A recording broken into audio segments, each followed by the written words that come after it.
Kutoka Marekani, ligi ya MLS, Lionel Andres Messi kafunga tena. Wow, what a man, what a performance. Lionel Messi jana anaisaidia timu yake Inter Miami kupata ushindi mnono akifunga magoli matatu, na maanisha hat-trick.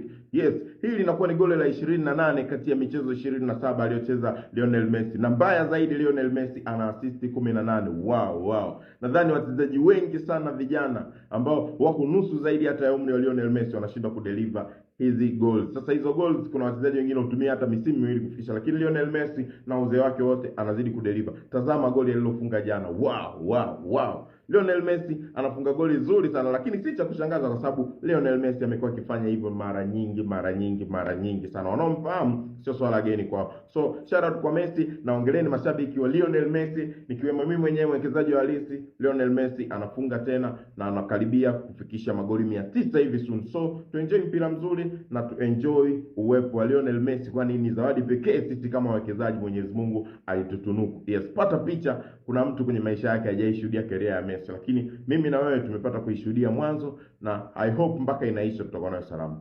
Usiondoke hapa, baadaye nitakuja na visanga vya wawekezaji na wanaohitaji mikeka. Maelekezo hapo kwenye bio hapa juu, ni cheki niambie niunge VIP, takuunga mapema. Si mwingine ni mimi mwekezaji halisi, wananiita Odds Kuntu.